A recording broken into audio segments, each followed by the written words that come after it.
Namaskaram. Subhodayam. Swagatam. Day 4 Clep 2 Spoken English series for webinar series for teachers. మీ అందరికీ స్వాగతం తెలియజేస్తూ మీతో ఉన్నది doctor T Mohammed Ismail.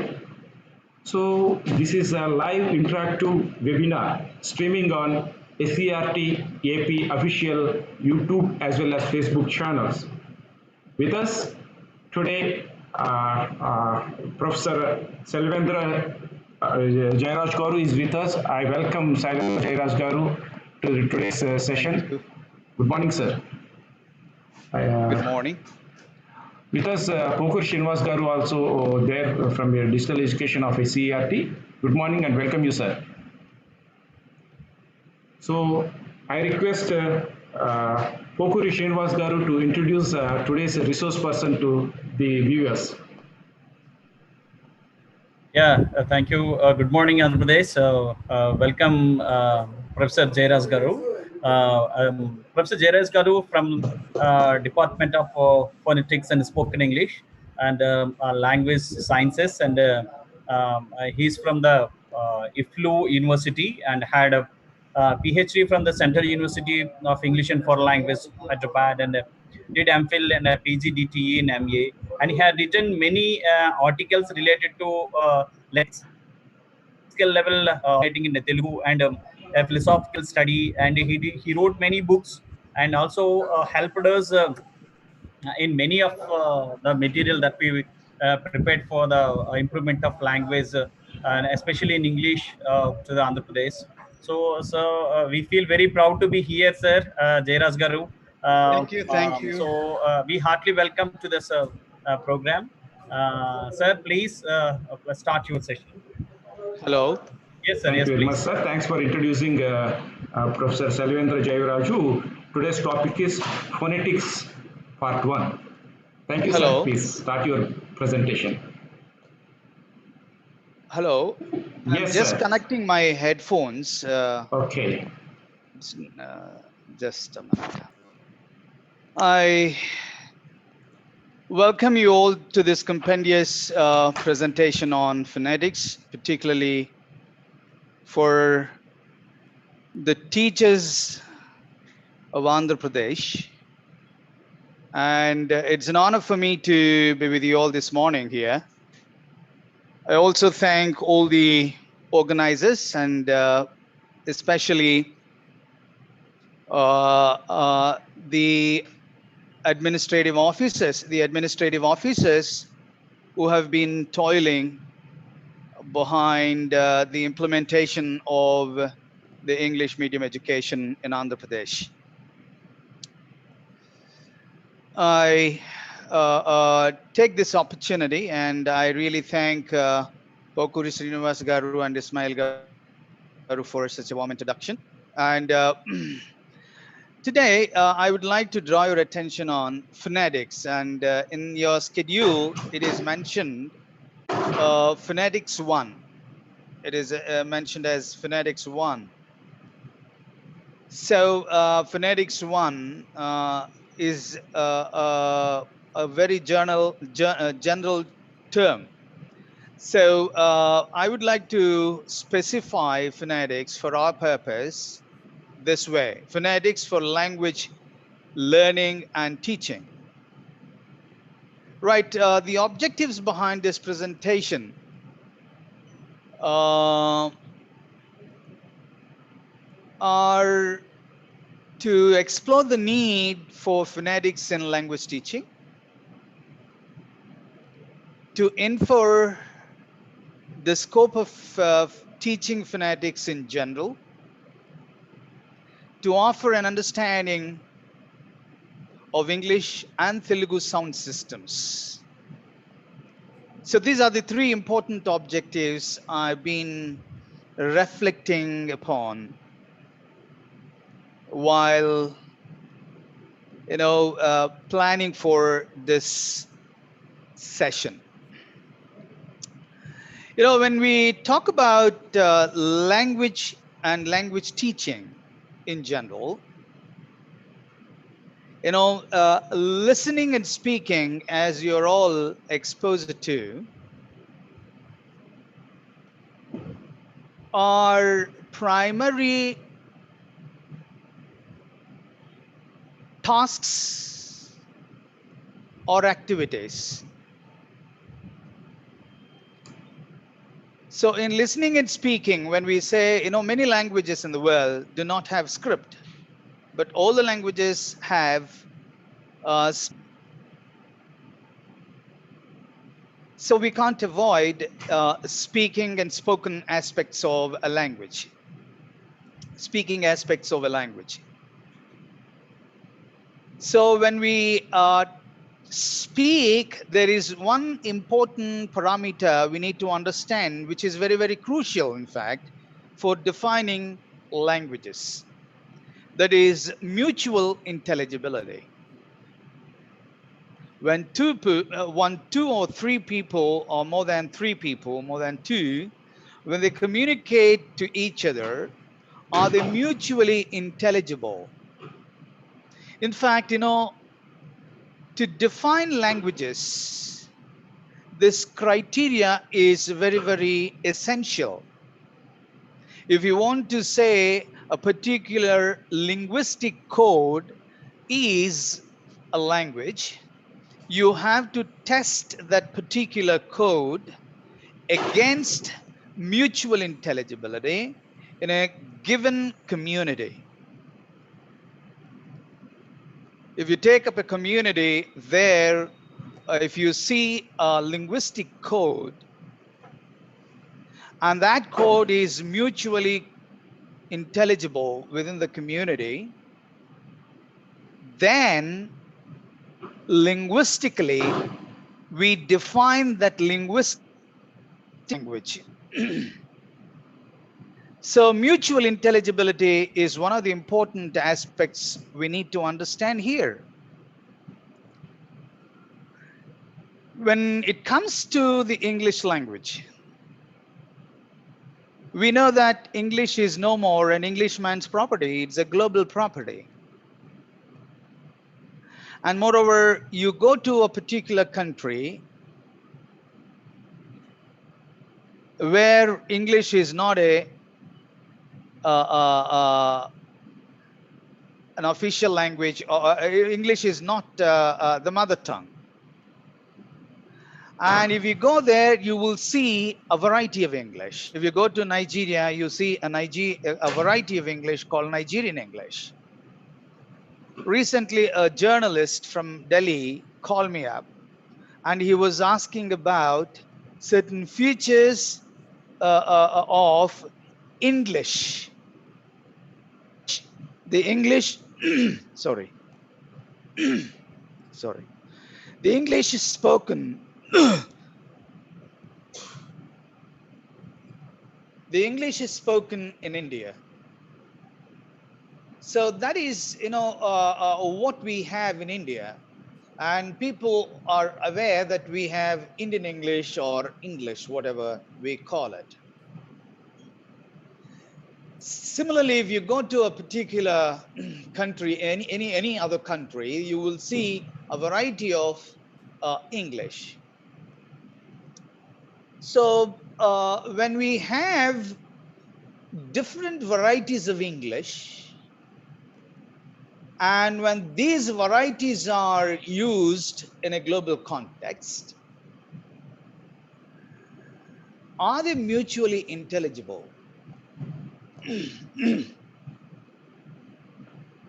This is one of the important.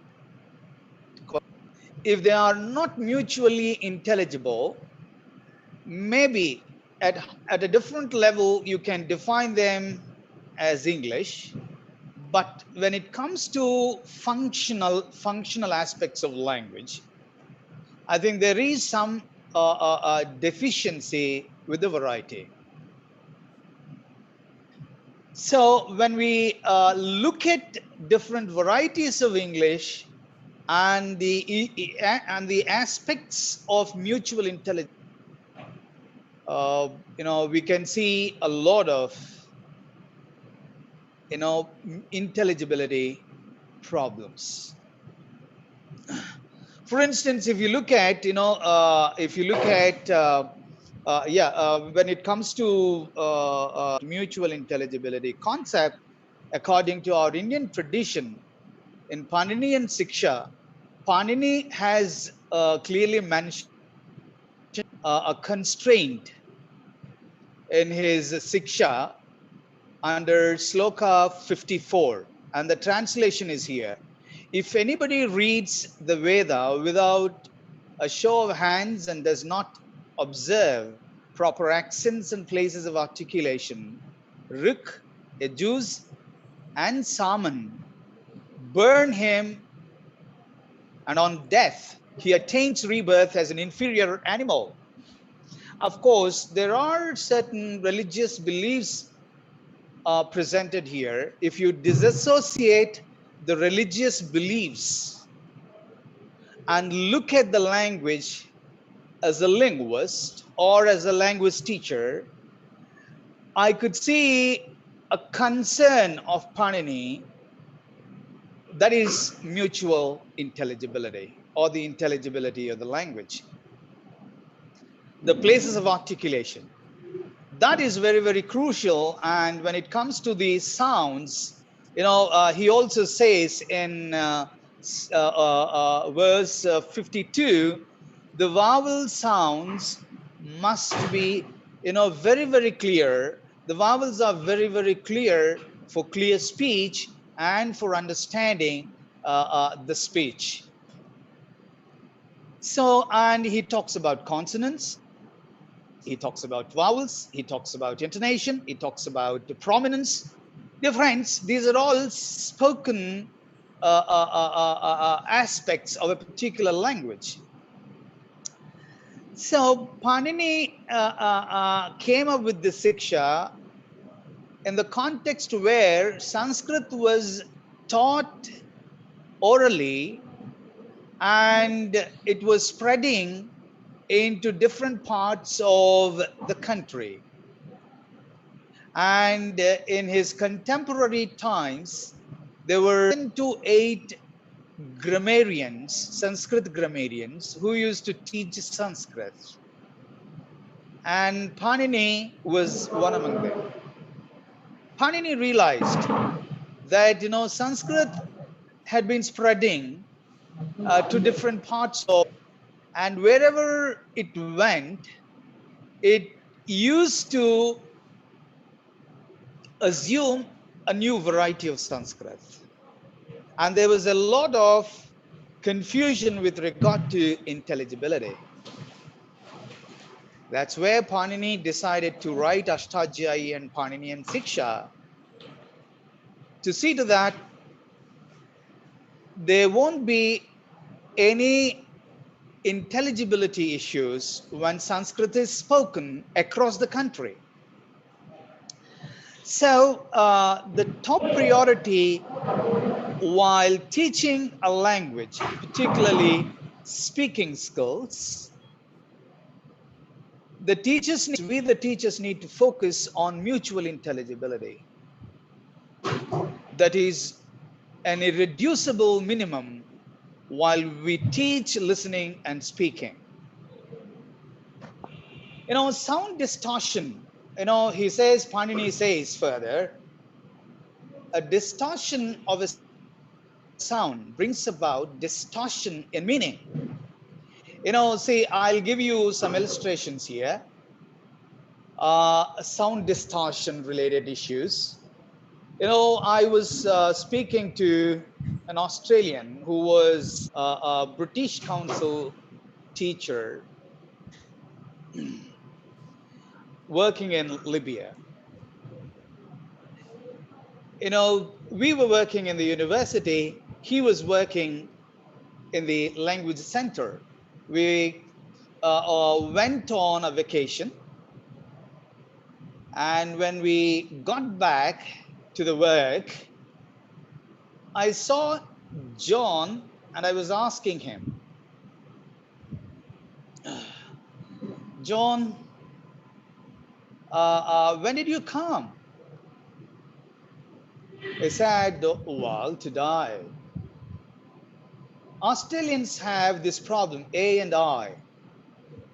Wherever they see a, day, they say die. Way, why. So he said, today, I came today, I came to die. I was jovially talking to him, to die here, you need not to travel all the way from your country. Dear friends, A and I, the sound distortion brings about change in the meaning. Day, die. Way, why.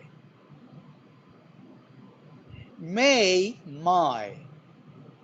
That was what Pandini was talking about. The sound distortion brings about change in the meaning, or the distortion in the meaning. And for example, if you look at Indians, ooh and ooh, and particularly in some pockets of the country, they have a tendency to make long vowels short and short vowels long. When I was dining with an American along with a couple of Indian friends, an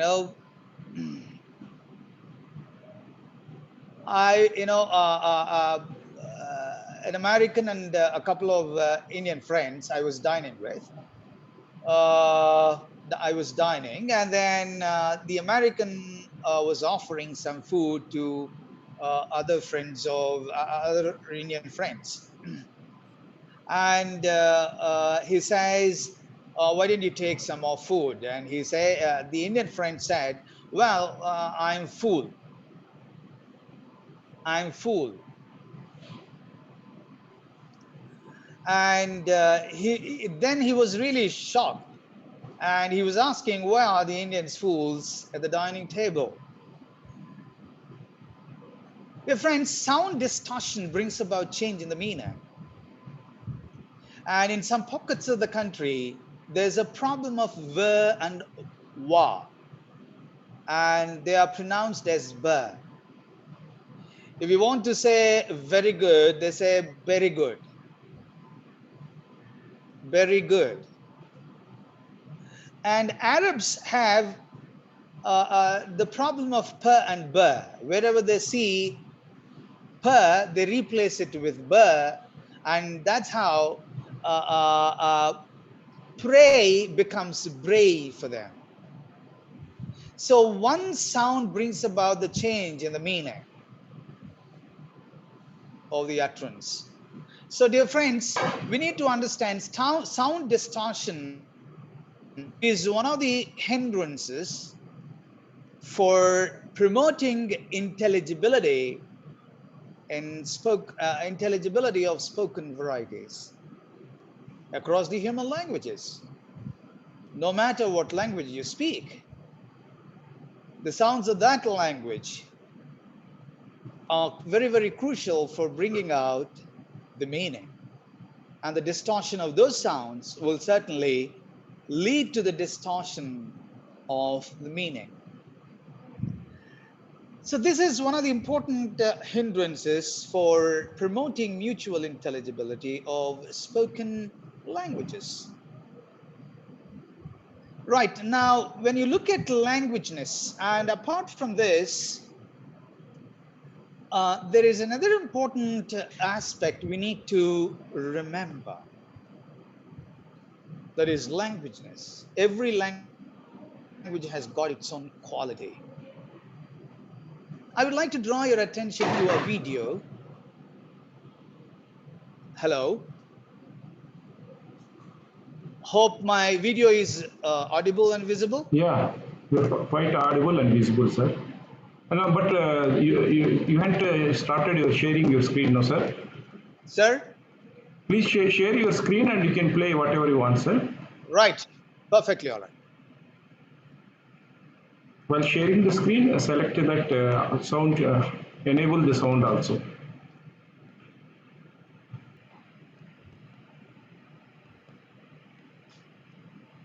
But we are not able Sorry? to. Yeah, we are not able to hear the audio part. Video is okay, sir. Right then, we will proceed further. Yes, you need to enable at the there is a option at the beginning of the screen sharing. You need to select bottom two options. Right. Actually, this is a video of a particular polyglot, and he speaks many languages. And what we can do is we can proceed further. And I'll just demonstrate. If you take up when we talk about languageness, if you take up Telugu, it has got its own quality. If you take up Malayalam, it has got its own quality, characterized by nasal articulation, retroflex articulation, and if you take up Telugu, you can see a lot of plosives across. Even you can see plosives very dominant across the inner languages, and so the speech is characterized of plosive. And we will come to that aspect a bit later. But what we need to understand is every language has got its own quality, and that is what I call, languageness. If you take up Arabic, they say, "Salam alaikum, kif hal, shunu jo, alhamdulillah, kif sahatak, taiba." So gutturals are very, very dominant in that language. And when you take up English, "Hello, how are you? Are you fine? Hope you're doing good." That kind of native variety. And if you take up American English, it has got a lot of nasality and rhoticity. And if you take up Hindi, "Hello, bhaiya, kaisa hai?" It has got its own quality. And that is what I mean by languageness. Languageness is very, very important in promoting mutual intelligibility of a language. Certain times we make mistakes grammatically, but if you maintain the languageness, say for example, if you take up Telugu, we do make many mistakes in our day-to-day use of the Telugu language. But what we don't compromise with, if somebody makes a grammatical mistake, that's taken. We exercise grammatical tolerance. But when it comes to pronunciation distortions, people try to mock and find fault with the pronunciation. So that way, when it comes to listening and speaking, what we need to understand is languageness is non-negotiable. Languageness is non-negotiable while teaching English.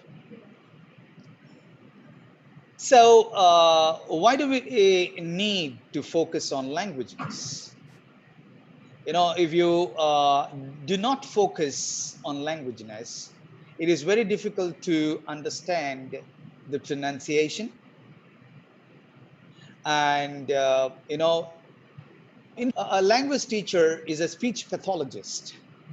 You should be able to understand languageness, the problems of pronunciation when the learners speak, right? And that way you have to identify the problems of the learners. We will come to that a bit later.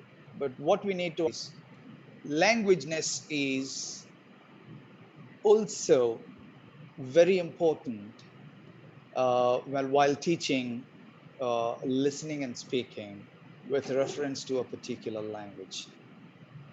So now let us move to phonetics. When we look at phonetics, for these reasons, to promote mutual intelligibility, we need to study phonetics, because languageness, that is where I want to introduce a very functional definition of phonetics. Right? So when you look at phonetics functionally, this is what we realize. Functionally, it deals with the languageness, where voice quality, voice modulation, certain important aspects of rhythm, and all these things contribute to languageness and the sounds of a language. So phonetics functionally deals with the languageness, the sounds of a language. Dear friends, why do we need to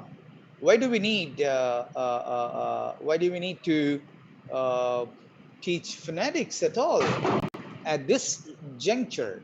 See, we don't teach phonetics as a technical subject to the students.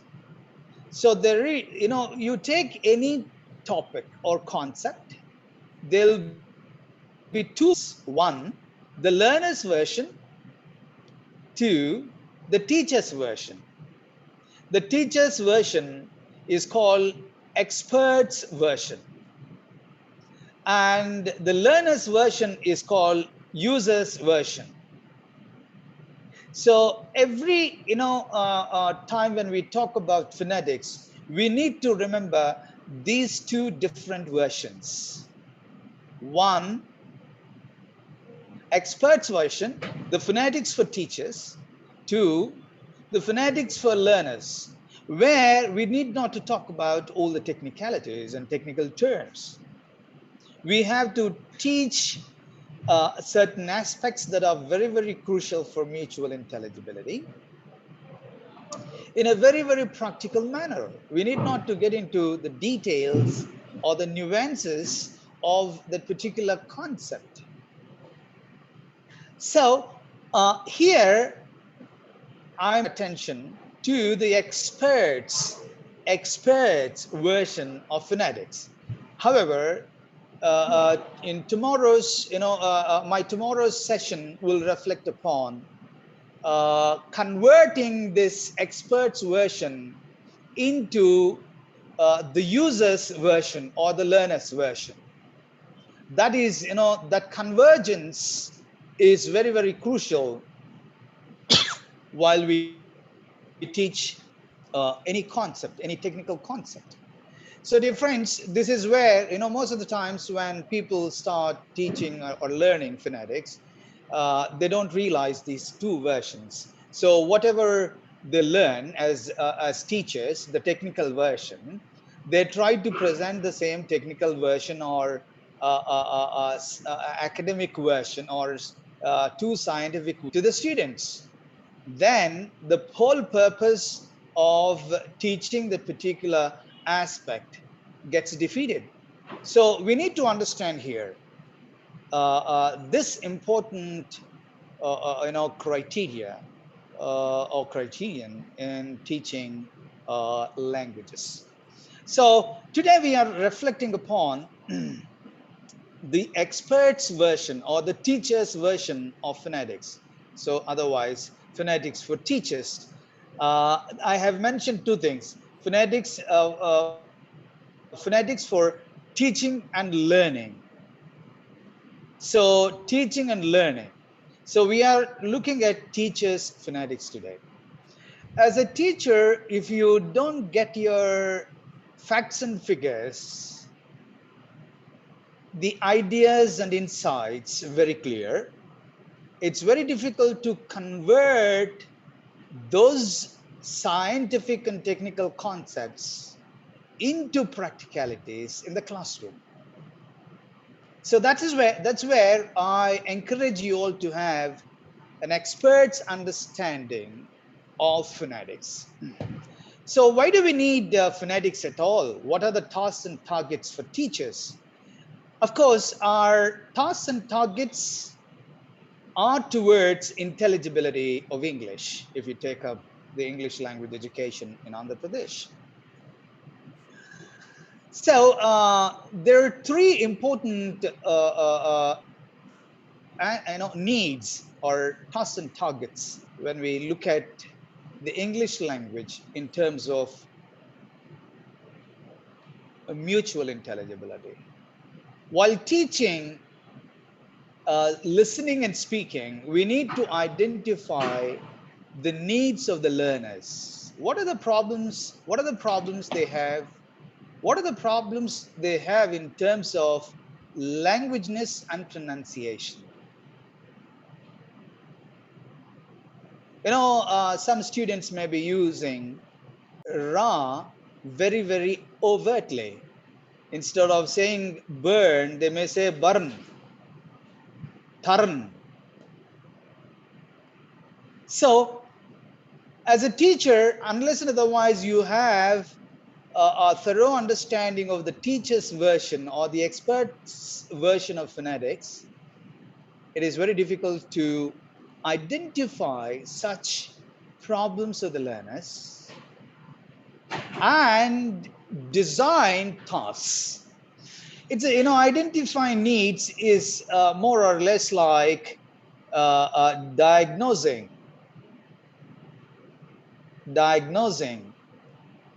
the problems of the learners in terms of speaking and listening. And after understanding the learner's problems, you have to come up with tasks. AP teachers are, I had a very wonderful experience when they were developing know-how modules. They're quite skilled when they started thinking along those lines, along the lines of identifying needs, and immediately they could reflect upon the solutions for the problems of the learners. So how to design tasks? Day and night, they used to discuss and come up with nice tasks, effective tasks that really help the learners to come out of the pronunciation problems or the listening problems they face. And once you understand the needs of the learners, the problems of the learners, once you design the task to help the learners to come out of those problems, your training with regard to speaking and listening will take a very fruitful and productive path. So for this purpose, we need to understand the technical or the expert's version of phonetics. Dear friends, hope you understood the purpose behind having a very, very sound knowledge of phonetics from an expert's point of view. Right, let us move further.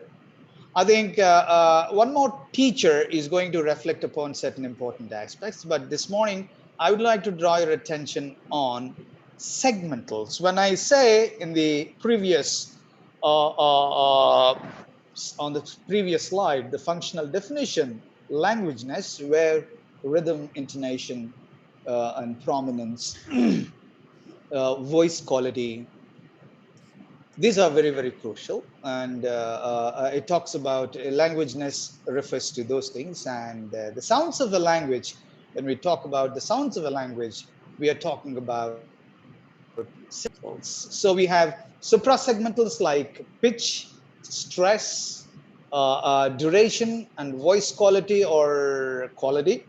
And on the other hand, we have the segmental issues with regard to the English language. Let us look at the speech apparatus, human speech apparatus. Dear friends, doing phonetics is nothing but mastering our speech apparatus. Our speech apparatus, that is why I always encourage my students, my research scholars, not to be afraid of phonetics. Phonetics is nothing but understanding the human speech apparatus and also using the speech apparatus effectively while learning different languages. So if you take up human speech apparatus, from lips to the glottis. From the lips to the glottis, if you can see the diagram, you have lips, two lips, and down there you have a circular, circle kind of, not circle, in oval shape. That is the glottis, where we see the vocal folds. So from the lips to the glottis, we call it the speech apparatus. This speech apparatus is similar and the same in structure and anatomy across the human languages. You may have thousands of languages in the human culture and societies. Thousands of languages with different qualities, different qualities of language, or different aspects of languageness, different shades of languageness. But the speech apparatus is the same. It is something like this. If you take up a guitar, you may have smaller one and bigger one, but guitar is guitar across the cultures. So it is this human speech apparatus is similar and the same across the human languages. This is what we need to understand.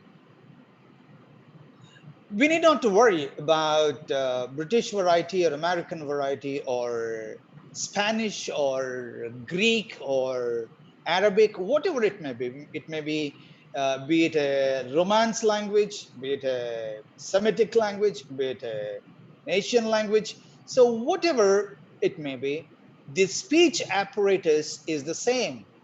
The only thing is the small and the big speech organs. That is where it differs, but the same and similar speech apparatus. When we take up speech apparatus, human speech, there are 11 places of articulation across the human languages. Humans, in short, humans can use only the 11 places of articulation. There is no 12 place of articulation in the human history. So by research, the linguists and phoneticians and phonologists have arrived at these 11 places of articulation and say that these are the only 11 places of articulation humans use across human languages. And see, but there is no language, there is no single language that uses all the places of articulation, 11 places of articulation. So out of these 11 places of articulation, some use 6, some use 10, some use 8, but there is no single language in the world so far that uses all the 11 places of articulation. Dear friends, if you take up the English language, English speakers use 8 places of articulation.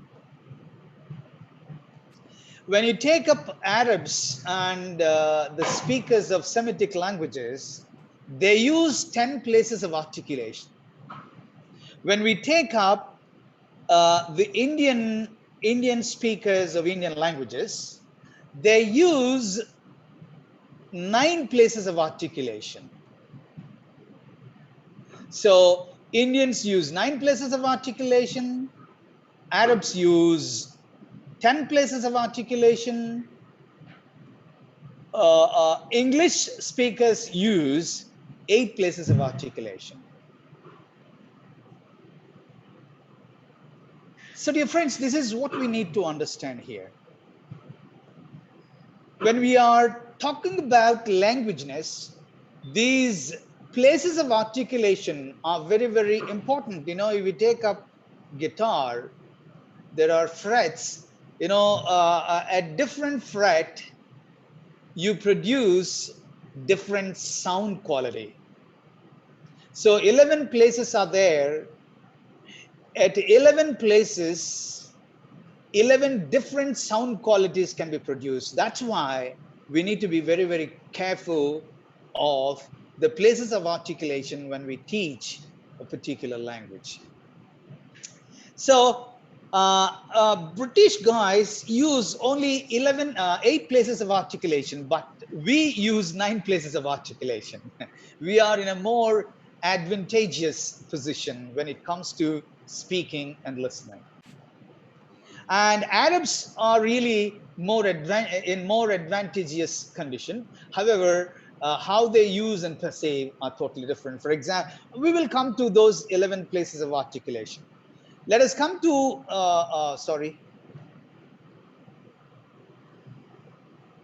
yeah, these are the 11 places of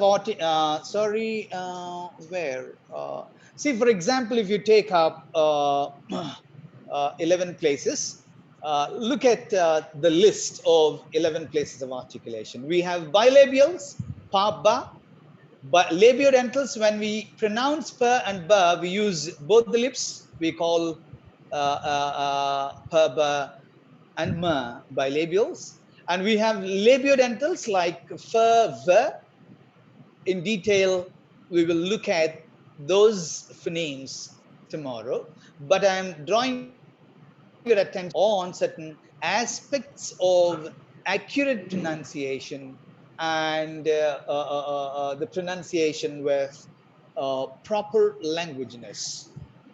Right? So bilabials, labiodentals, bilabials, two lips, labiodentals, the lower lip and upper front teeth, and dentals, the tip of the tongue and tip of the tongue and teeth, upper front teeth, alveolars, and you see alveolar ridge. And the tip or blade of the tongue and alveolar ridge. And similarly, post-alveolars, the place behind the alveolar ridge is called post-alveolar. So retroflections, actually, Indian languages are very rich in retroflections. So, la, gana gana,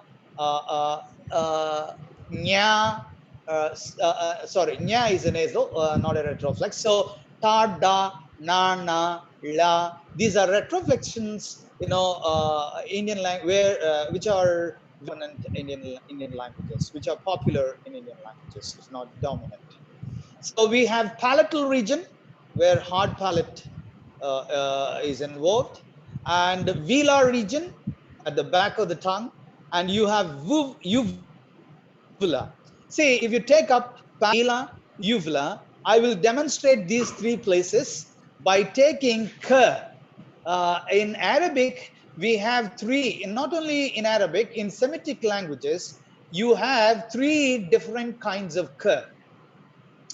One is ka, the other one is ka, the other one is ka.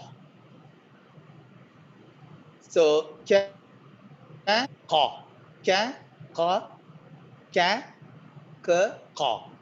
3 regions, at 3 different regions, 3 different sounds. Prime is ka, but it sounds different when you change the place of articulation. When you make it palatal, okay?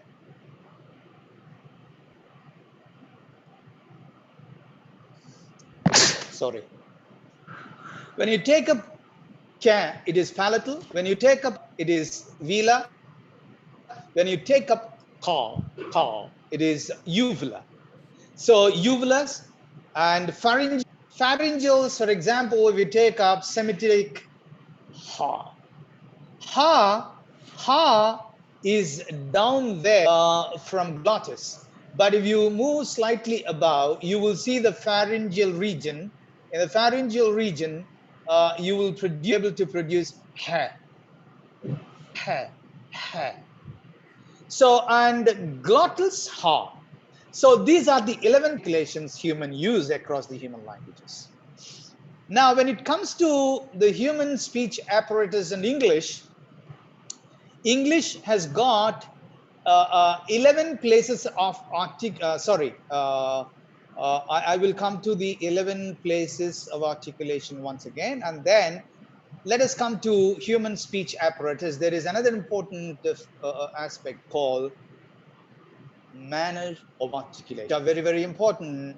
So you can produce some sound through nasal, you can produce the same sound through oral region, oral cavity, and orals, nasals, and all those things. Let us look at those manners of articulation. We have plosives, where you see a plosion kind of effect. You know, most of the Indian languages are rich in plosives. When you take up the English language, you know, plosives are just 6. But in Indian languages, we have nearly 20 plosives, 6 versus 20.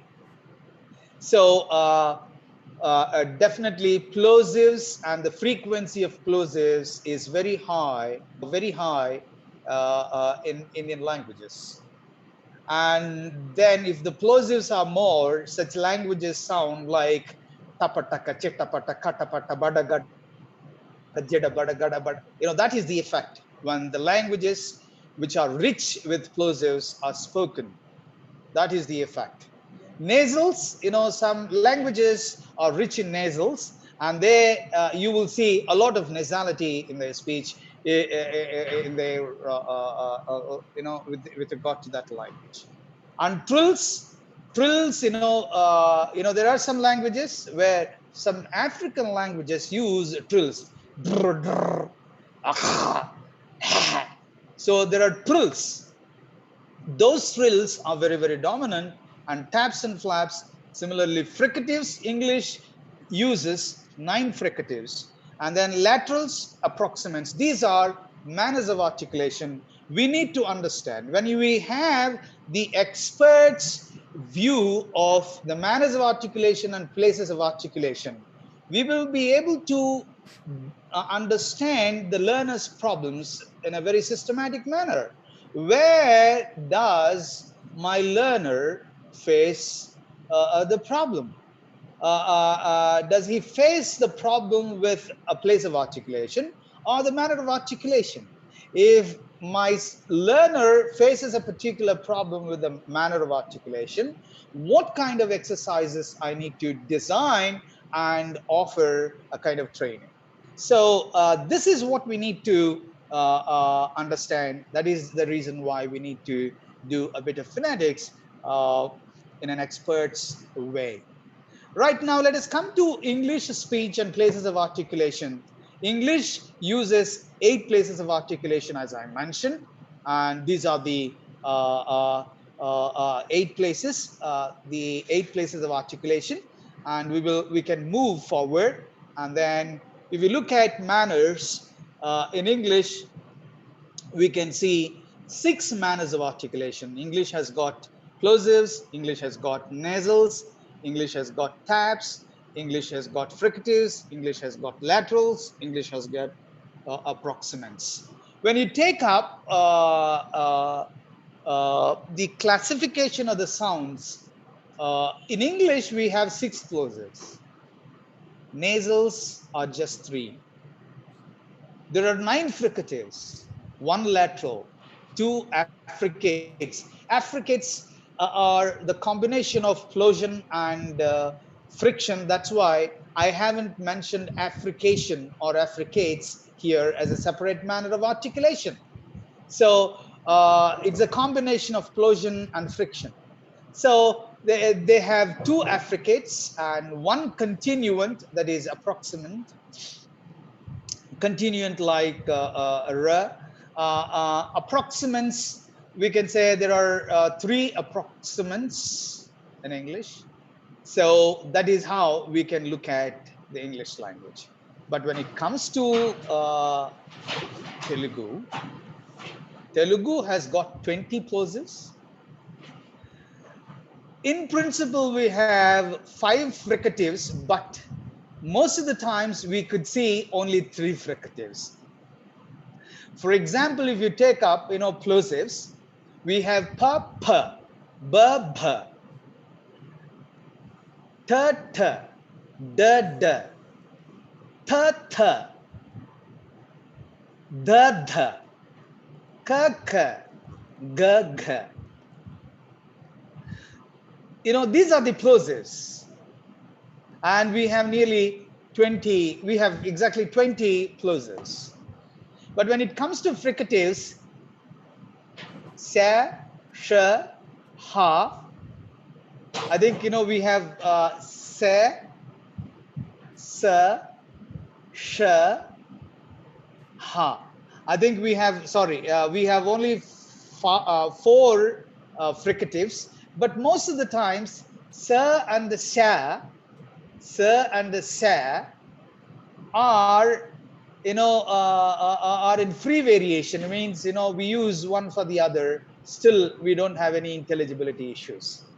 So practically and functionally, we have only 3 fricatives. In English, we have 6 fricatives. By this, we can understand nearly 66% extra of fricatives in English, right? So only 33% fricatives in Telugu, and you can see 66% of fricatives in English. That way, we can understand fricative character or quality is very dominant while people speak English, while native speakers speak English. But Indian languages are not rich in fricatives. So when they are very rich in plosives, so Indian languages are characterized by plosion. So plosion, you will see a plosive effect, as I mentioned earlier, katapata, chittapata, gadabada, gidabada. And when you take up fricatives, dear friends, that contributes a lot to languageness.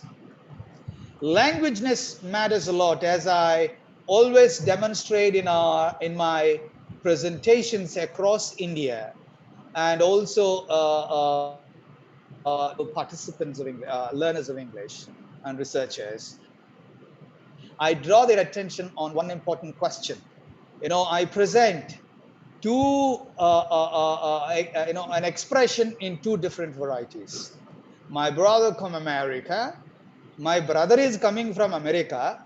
When I ask the people to choose one out of their preference, they choose always, in Indian context, they choose the second one. My brother is coming from America. But when I ask them another question, if you have a child, if you want your child to speak English, which way? They immediately take U-turn and come to my brother from America. Why? The issue is languageness. My brother is coming from America, grammatically sound, but in terms of languageness, very, very poor. Languageness is the irreducible minimum while teaching, speaking, and listening and speaking. Languageness promotes intelligibility. Even though it is grammatically wrong, in terms of languageness, it is rich. That's why it is more optimal one. So here, let me tell you, while teaching, speaking, and learning and listening,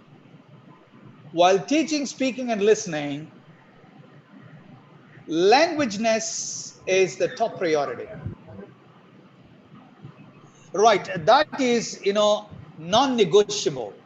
Speech quality, languageness are non-negotiables, but when it comes to grammaticality, it is negotiable in speaking. We do make mistakes in our mother tongue, grammatical mistakes. Yet we exercise grammatical tolerance and we have no issues. We try to negotiate with grammatical mistakes. Of course, when you go for reading and writing, which is a systematic activity in terms of cognitive mechanisms, I think that's where we need to promote grammatical structure and its accuracy. Right now, I'll just browse quickly on these issues and right. So when it comes to trills, in English we don't have trills, but when we take up Telugu, we have, for example, if you take up r is an approximant or continuant in English, but in Telugu we have it as tap, ra, ra, ra, ra, ra, river. And when you take up the word river, we pronounce it this way: river, re, that is tap, r, that is trill. We have two ras in English. They don't normally, they drop ra, or if it all ra retains, that is as a tap, an approximant.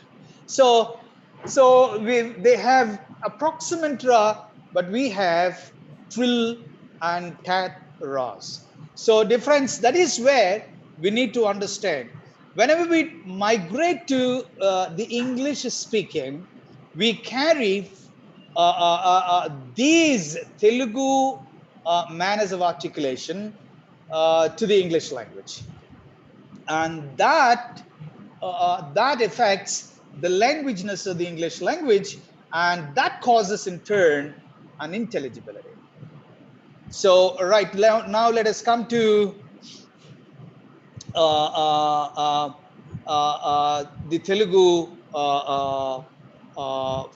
sounds, and when it comes to uh, uh, the manners of articulation, we have seen the difference. We have bilabials, we have labiodentals in Telugu, we have dentals, but when it comes to fricatives manners, you know, we don't have fricative the and there, but English has got the and there. The and the are plosives in Telugu language. Dear friends, what we need to understand here is this kind of experts understanding needs to be paid attention while we try to teach the English language to the rural students of Andhra Pradesh. Not only that, even in the urban areas, most of the times, we see Telugu intervention while speaking the English language. Here, you may raise a question: sir, why should we speak like an American or British? Dear friends, if we are serious teachers of English or any language, if we are serious language teachers, we should have an expert's understanding. When you buy a car, you always look at it and you don't want to buy any defective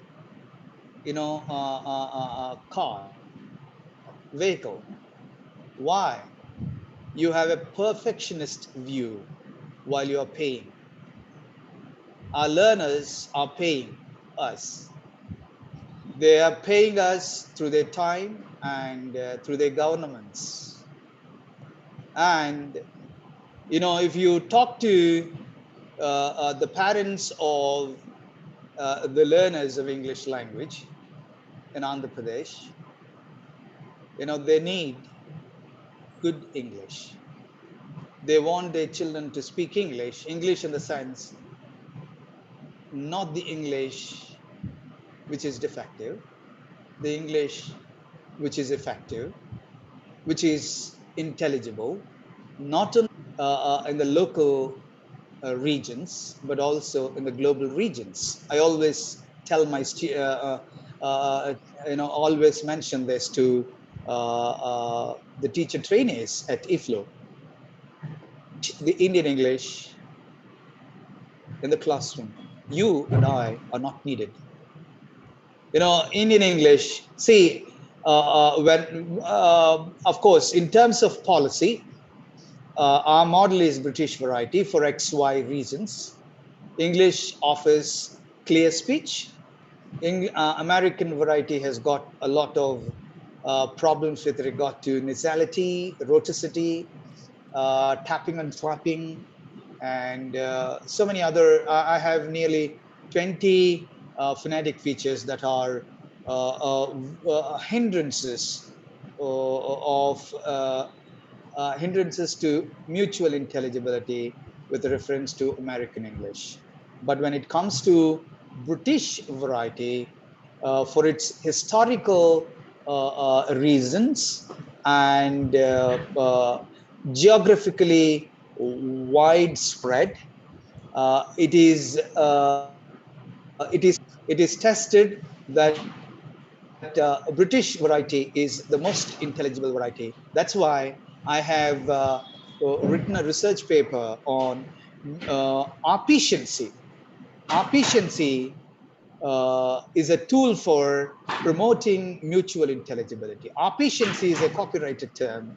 I have proposed this term, and apiciency is nothing but proficiency in RP is proved to be more intelligible in the global context.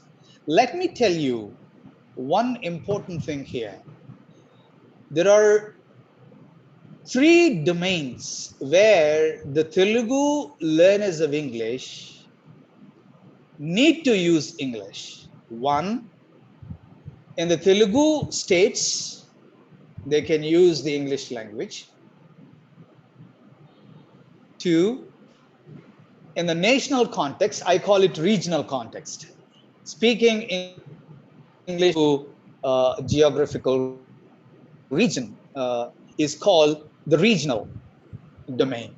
So the learners have regional purposes behind learning English. That is 1.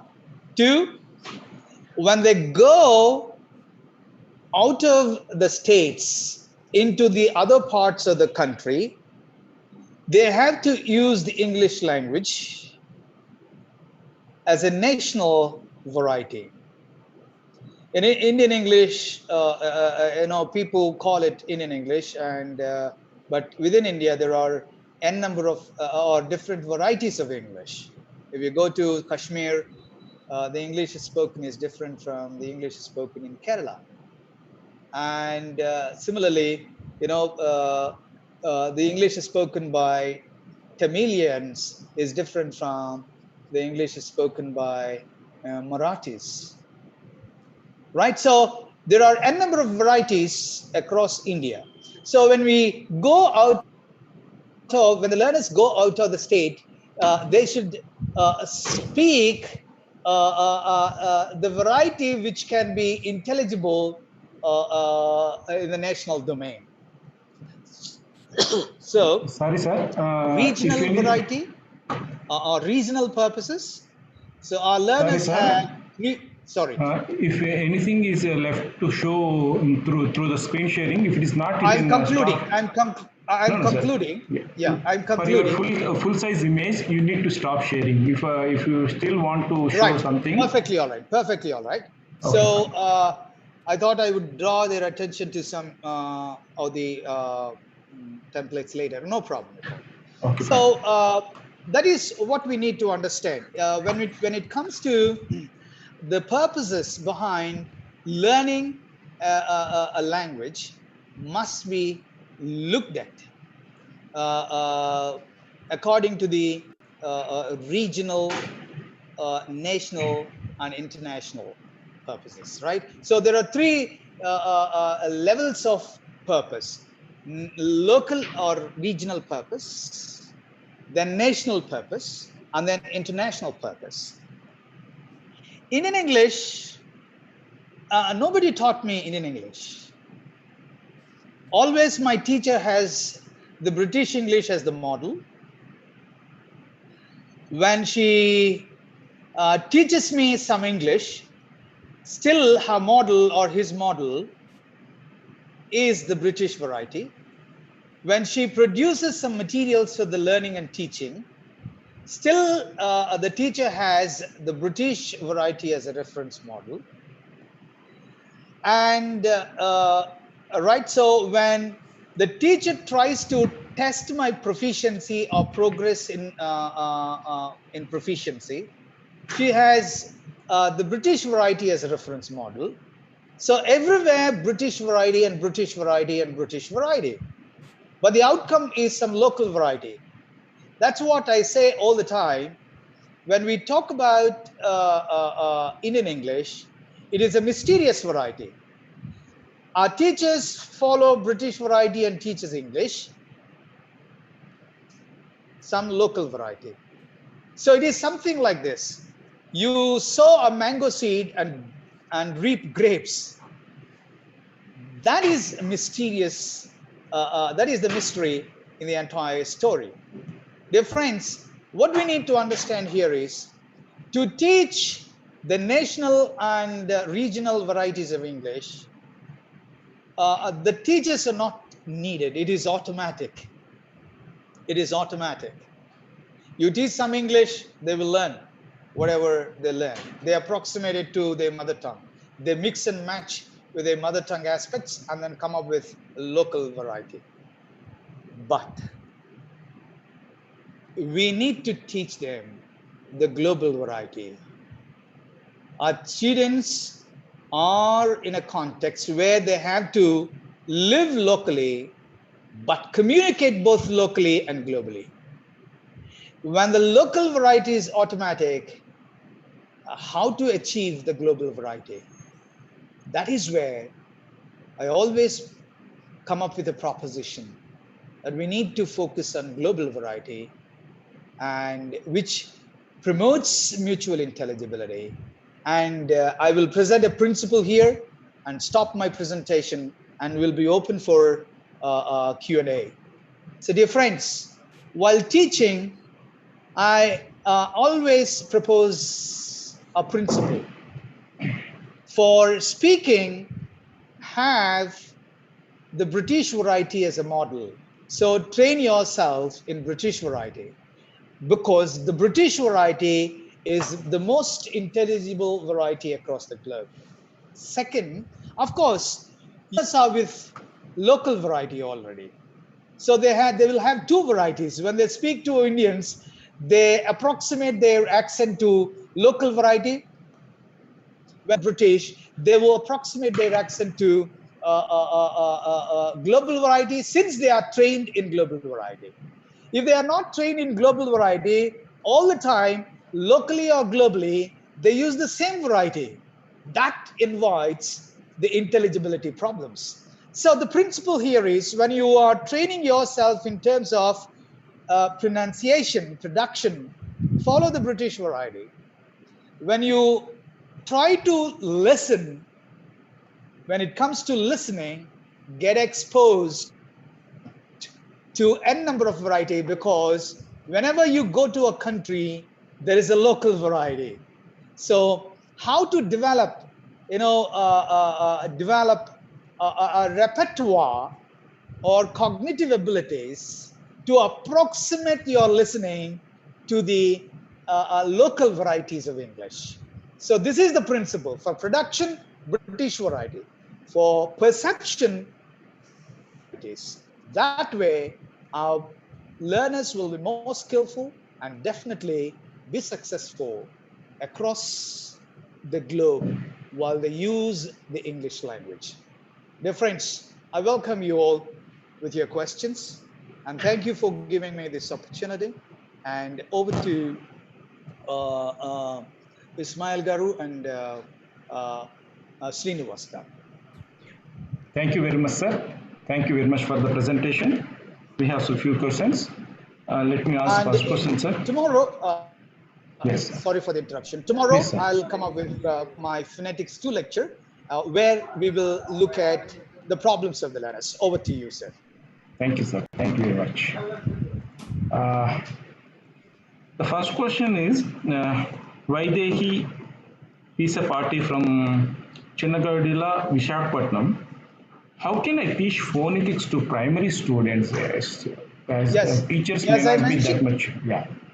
very good question, sir. Very relevant. And this is where I was mentioning about the convergence of experts' version of phonetics and the learner's version of phonetics. And you need not to talk about plosives, which is a technical term to the learners. You need not to talk about languageness, which is a technical term. You need not to talk about intonation, but you can always demonstrate through us. We can always demonstrate the English language and languageness through our speech, or help them get exposed to the British variety of languageness, so that they can get acquainted with the variety. And doing phonetics is not